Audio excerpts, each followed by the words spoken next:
Bienvenue dans une nouvelle émission de Semence Mag.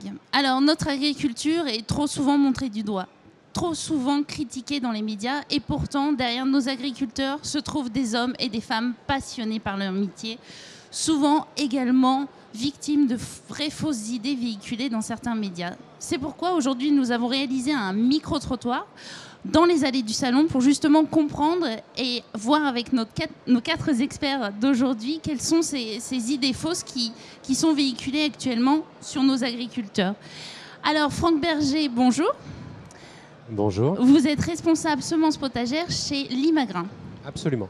Christiane Lambert, bonjour. Bonjour. Vous êtes première vice-présidente du syndicat agricole, la FNSEA. C'est ça. Jean-François Bonneau, bonjour. Bonjour. Vous êtes agriculteur multiplicateur de semences dans l'Aude. Oui. Christian Huyghe, bonjour. Bonjour. Vous êtes directeur scientifique adjoint de l'Institut national de recherche agronomique. Tout à fait. Alors nous allons démarrer tout de suite en images, voir les idées reçues aujourd'hui sur notre agriculture. Pour moi, les semences, c'est des graines françaises et malheureusement, ça nous fait penser aussi à OGM. On devient dans un monde trop industriel pour moi, où voilà, on fait primer d'abord tous les lobbies, pour gagner beaucoup d'argent, mais au détriment de la santé. Je pense que si on a des problèmes de santé, c'est bien lié à la mauvaise alimentation que nous avons maintenant. Aujourd'hui, je pense que les graines, elles viennent pas mal, soit d'Asie, soit peut-être d'Europe de l'Est. Je suis assez inquiet. Je suis pas sûr que ça vienne de France. Les semences, les semences américaines, celles qui sont imposées aux agriculteurs. Pour moi, c'est ça, en tout cas, l'image que j'en ai aujourd'hui. Alors moi, je ne comprends pas du tout pourquoi les agriculteurs sont obligés d'acheter des semences qui viennent de grands groupes. Pourquoi ils ne peuvent pas acheter à différents petits producteurs. Pourquoi ça n'existe pas. Il n'y a pas de filière non plus bio, j'ai l'impression. Alors, Christiane Lambert, expliquez-nous, ces semences qui sont aujourd'hui utilisées par nos agriculteurs viennent de grandes multinationales américaines ? C'est impressionnant de voir comment les clichés tombent les uns après les autres là. C'est incroyable qu'il ne soit pas plus connu que la France est un très grand pays de producteurs de semences, mais que nous avons une organisation assez originale en France, avec plutôt des petits producteurs et multiplicateurs, fédérés au sein de groupes coopératifs, de coopératives, qui ainsi regroupent leurs forces pour sélectionner, améliorer, observer et offrir aux producteurs des semences de haute qualité. Ce sont des petits producteurs en général aussi, sur des surfaces assez réduites, parce que c'est beaucoup de travail et c'est un chiffre d'affaires important à l'hectare qui permet d'avoir des exploitations de taille moyenne avec des bons revenus. Et nous avons besoin de dire ceci parce que les anti-semences ont réussi leur coup, puisqu'on nous parle du SA, de Monsanto, de ci, de ça. C'est le diable. On dit même des trucs incroyables. Notre santé est mise en péril alors que l'espérance de vie augmente de 3 mois chaque année.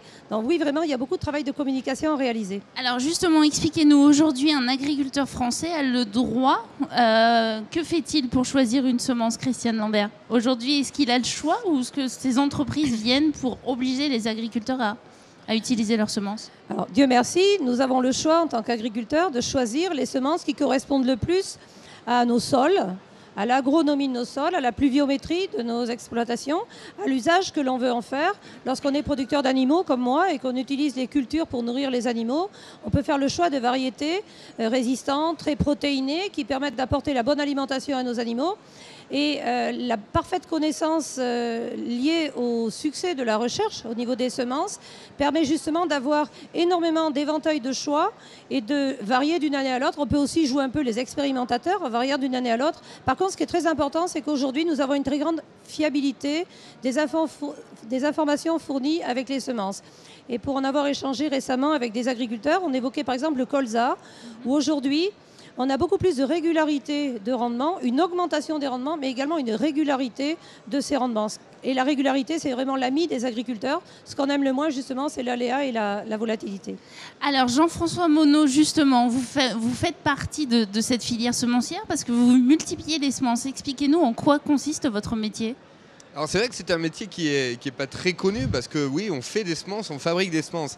Alors sur des semences de céréales, des choses qui sont assez classiques, là, ça ne diffère pas d'un métier, du métier d'agriculteur classique, on va dire, puisque là, on va semer une graine On va la faire monter en grains et ensuite on va y apporter par contre plus d'attention au niveau de la récolte et au niveau de la qualité, parce que cette graine-là, il faut qu'elle germe. Il faut qu'elle ait énormément de qualité pour qu'elle puisse germer. Parce que si ensuite, quand on revend ça et qu'elle ne germe pas, c'est le collègue agriculteur qui ne va pas être content parce qu'il ne va rien avoir dans son champ. Ensuite, on fait aussi des semences potagères. Dans les semences potagères, ça c'était aussi assez amusant parce qu'on va semer une graine de carotte. On va avoir au bout de 3-4 mois une carotte. Mais on va dépasser ce stade-là. Donc elle va continuer à grossir. La carotte va continuer à grossir, elle va s'élever, elle va s'élever, elle va faire des fleurs. Et ensuite une graine. Et donc on a des champs de carottes, j'ai des champs d'endives. Je fais de l'endive. L'endive c'est magnifique. C'est des champs tout bleus. Comme de la lavande, quoi. Donc on a des champs d'endives, voilà. Alors ça c'est curieux parce qu'on n'a pas l'habitude de rencontrer ça, mais c'est vraiment un métier à part entière parce que on va au-delà du légume, on va au-delà de la plante et on arrive à récolter cette graine-là, toujours avec ce souci de qualité et ce souci pour l'agriculteur futur ou le maraîcher futur qui va ressemer ça. Alors, donc justement, nous en parlerons après avec l'Imagrin, mais donc on vous confie une petite quantité de semences, vous la multipliez. Vous êtes nombreux aujourd'hui sur le territoire français à faire ces productions de semences ? Alors non, on n'est pas nombreux. Je crois qu'il y a, alors, je sais pas exactement oui, en préparant l'émission, je crois que vous êtes à peu près 20 000 agriculteurs multiplicateurs de semences. Sur 350 000, 400 000 agriculteurs en voilà. France. Mais tout confondu, on va parler du multiplicateur de semences de maïs, du multiplicateur de semences potagères, voilà, toute espèce.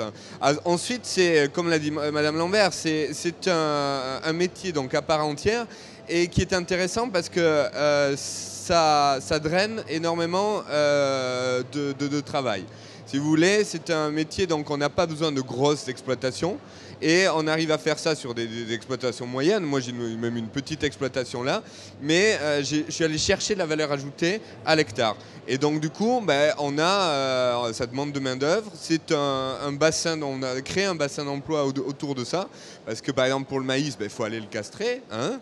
C'est peut-être technique. Oui, c'est peut-être un peu technique pour créer des hybrides croisés, orienter les croisements. C'est pour ça que vous les castrez. Orienter les croisements, mais ensuite, il y a beaucoup de main d'œuvre qui se fait sur. Vous avez vous avez des règlements à respecter justement pour isoler vos parcelles, faire en sorte que vos carottes ne se croisent pas. Vous faites des carottes violettes par exemple. Voilà, alors c'est pour ça on a des règles d'isolement, par exemple de 2 km ou 3 km.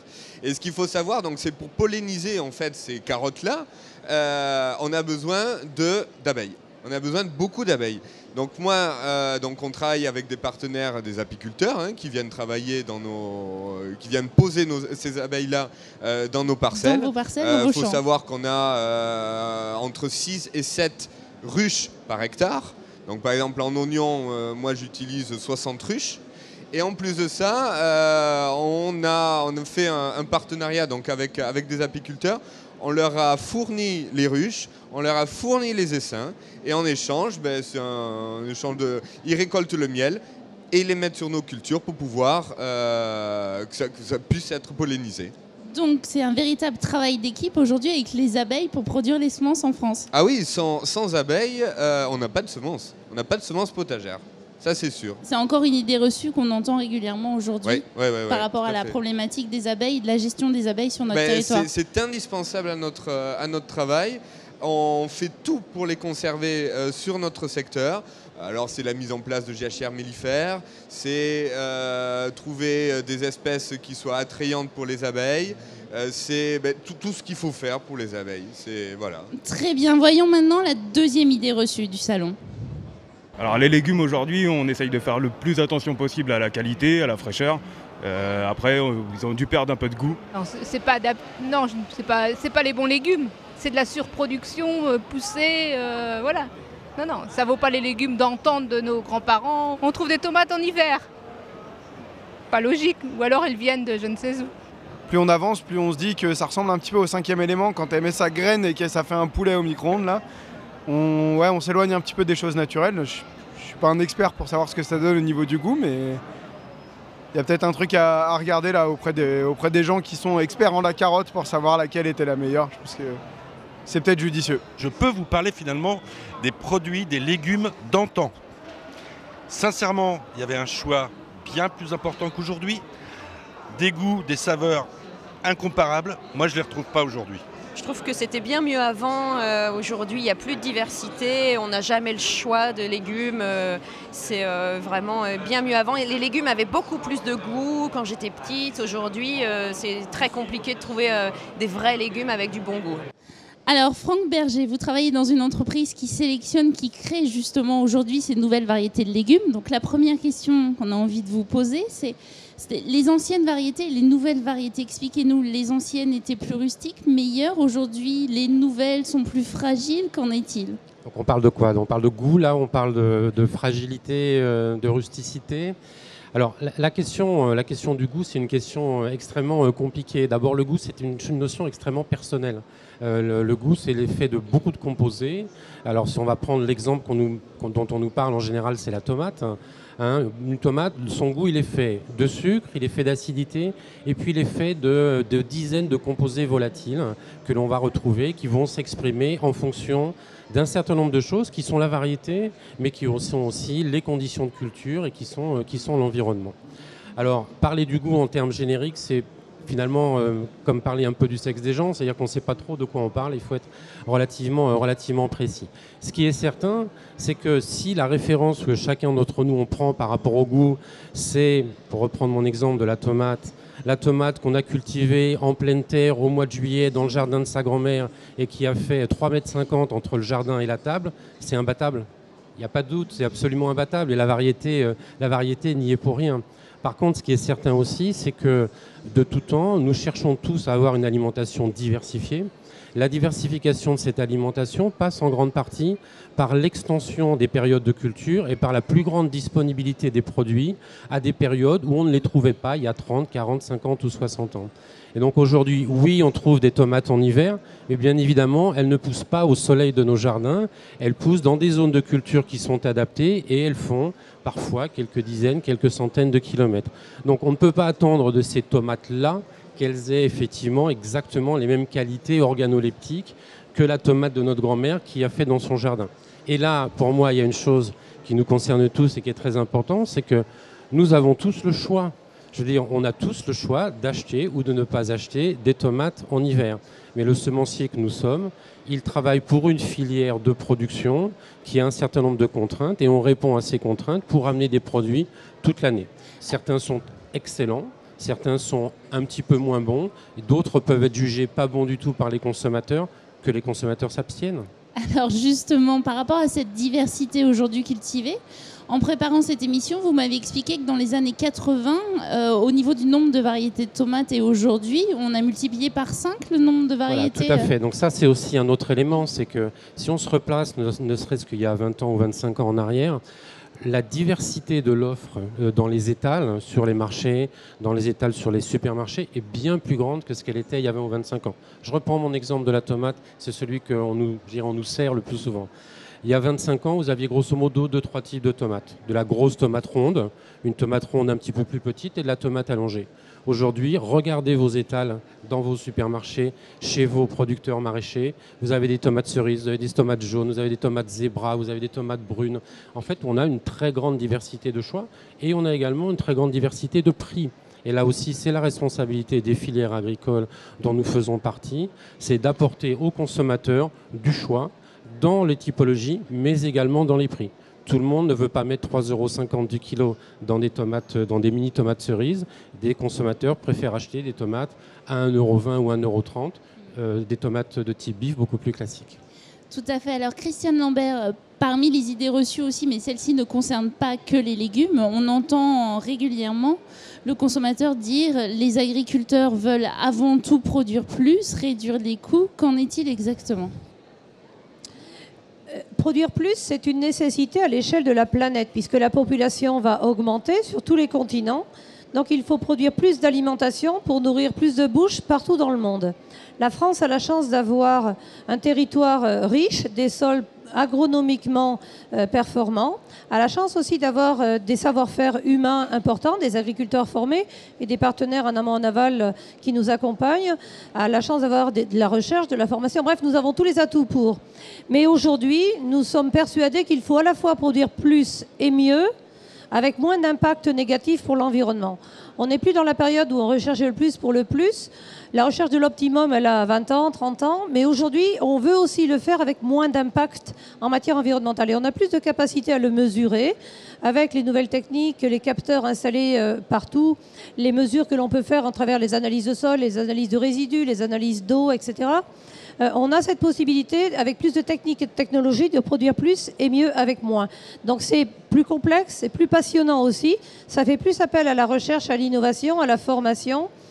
Par contre, dans les idées reçues, c'est amalgamé à produire toujours plus. Mais quand on regarde comment on le fait en France et comment d'autres pays le font, je trouve qu'en France, nous avons trouvé le bon compromis. Alors que dans certains pays, c'est vraiment ce que certains appellent l'industrialisation, avec des feedlots, des troupeaux de 5000 bovins. En France, on n'a pas ces modèles-là parce qu'on a plus de collectifs en aval peut-être, avec des coopératives pour la commercialisation. Mais c'est vrai que certains défenseurs de la décroissance ou autres ont réussi à faire ingurgiter des idées noires et aussi des amalgames. C'était mieux avant. Enfin, c'était mieux avant. Avant, les paysannes étaient plus belles, elles sentaient bon le foin, mais tout ça, c'est pas vrai. Tout ça, c'est pas vrai du tout non plus. Et j'ai beaucoup apprécié ce qu'a dit mon voisin sur les fruits, sur les tomates en l'occurrence. Aujourd'hui, la diversité que l'on a, elle n'existait pas quand on était enfant. Les jeunes qui ont grandi avec le jardin de la grand-mère et les tomates telles qu'elles sont décrites, il y en a quand même assez peu aujourd'hui. Mais c'est dans l'imaginaire. C'est un peu régressif, quoi. On aime la campagne et on l'aimait mieux avant. Donc à nous aussi de montrer avec des jeunes agriculteurs comme celui qui vient de s'exprimer que nos exploitations ont changé, mais restent tout à fait à valeur avec un S humaine. Alors justement, je me tourne vers Jean-François Monod parce que vous m'expliquez que pour vous, l'agriculture est aujourd'hui un des meilleurs alliés, l'agriculture intensive est un des meilleurs alliés de l'environnement. Vous, comme le disait Christiane, votre génération est touchée par cette protection de l'environnement ? Heureusement.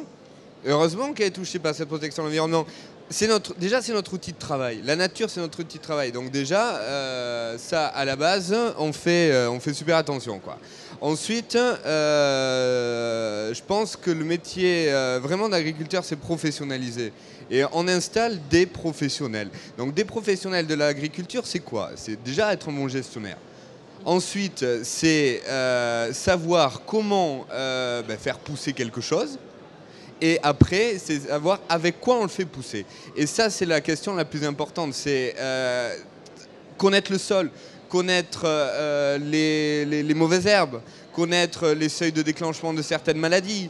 On se fait aider par énormément on appelle ça des OAD, enfin c'est des outils d'aide à la décision. Voilà, on a un jargon, mais c'est vrai qu'on ne connaît pas la définition.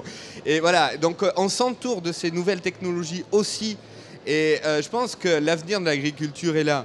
Et oui, on a besoin de l'environnement pour pouvoir produire, quoi. Alors après, on a un système qui est, quand on parle de surproduction, on est payé on a un prix et un rendement. Le seul levier que l'on ait, c'est le rendement. Le prix, on ne le fait pas. C'est un prix mondial. En céréales, c'est un prix mondial. Ensuite, il y a deux cas de figure. Soit on a réussi, et là, avec la génétique, avec les semences, on va essayer de trouver des bonnes génétiques qui soient, moins demandeuses d'intrants, mais à rendement constant, ou même avec des rendements supérieurs. Ou deux, on va partir sur des filières de qualité, comme les tomates à 3 € ou à 4 €, parce qu'il y a des gens qui achètent ça aussi. Et là, on aura une tomate sur du circuit court. Voilà. Donc, je pense que tout est lié. Il y a plusieurs marchés, il y a plusieurs façons de produire. Mais oui, les jeunes produisent de façon responsable, bien sûr. Très bien, merci Jean-François. Nous allons voir la troisième idée reçue du salon. L'agriculture, aujourd'hui, elle a une grosse part de responsabilité dans le réchauffement climatique. Les gaspillages en eau, par exemple, etc. On est vraiment sur de la dépense, et ils n'ont pas une attitude responsable. C'est un fait que l'agriculture et notamment l'élevage provoque pas mal produit pas mal de gaz à effet de serre. Maintenant, il faut trouver des solutions pour essayer de limiter ces impacts. Je pense effectivement qu'une agriculture plus raisonnée permettrait certainement d'éviter que les élevages notamment soient autant producteurs de gaz à effet de serre. Alors Christian Huyghe, cette multi-performance qui est aujourd'hui demandée à nos agricultures, agroécologie, soucis en permanence, exploitation, du moins je veux dire économie de nos exploitations, qu'en est-il exactement ? Comme le disait Christiane Lambert tout à l'heure, on est obligé de concilier de la production, du respect de l'environnement. En gros, la production, c'est répondre aux besoins alimentaires d'aujourd'hui, et l'environnement, c'est la capacité à produire de demain. Et puis, il faut que ça se passe dans un environnement compétitif, c'est-à-dire que les exploitations doivent vivre, mais aussi les filières doivent vivre. Et donc, d'une certaine façon, on n'est pas à chercher une forme de compromis qui accepterait de produire un peu moins pour respecter l'environnement. On doit faire les deux. C'est ça le défi que l'on a demain.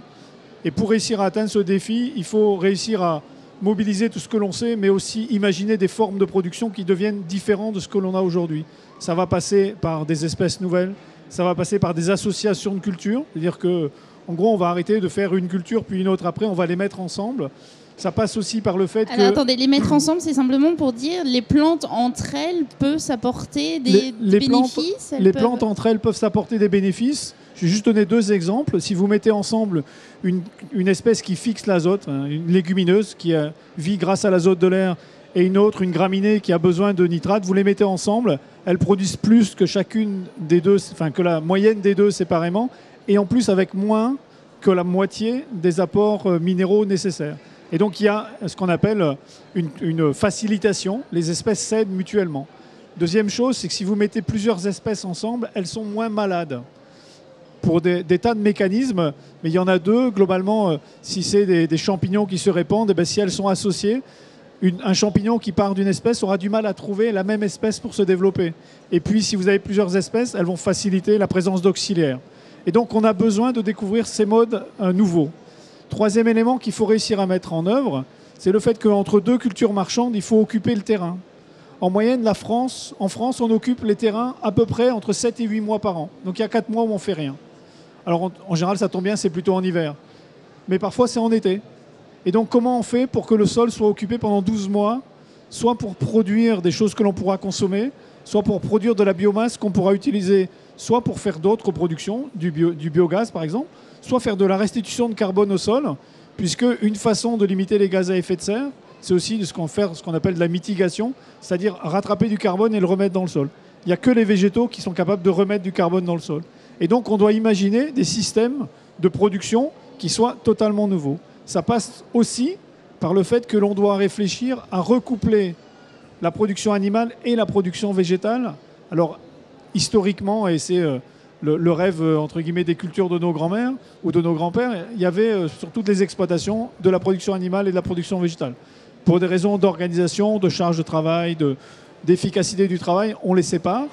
Mais on est allé un peu loin, puisqu'on a séparé aussi territorialement ce genre de choses-là. Il faut apprendre à recoupler, mais on ne reviendra pas en arrière. Et le fait de dire avant c'était mieux, avant ce qui était mieux c'est qu'on était peut-être un peu plus jeune, mais bon, mais il n'y avait pas grand-chose de mieux. Il y a des évolutions qui sont irréversibles, et il y a une évolution qu'on ne doit jamais oublier, c'est que l'urbanisation est quelque chose qui ne vit à l'échelle mondiale aucun retour en arrière. Et le fait que 80% des Français vivent aujourd'hui en ville fait que la distance avec l'acte de production, la distance a augmenté, et que ça conduit à des questions, à des choses que les gens ne comprennent plus. Très bien, merci beaucoup. Merci de nous avoir éclairés sur toutes ces idées reçues. Je vous donne rendez-vous demain pour un nouvel épisode de Semence Mag. Et d'ici là, n'oubliez pas, la semence est au cœur de la vie.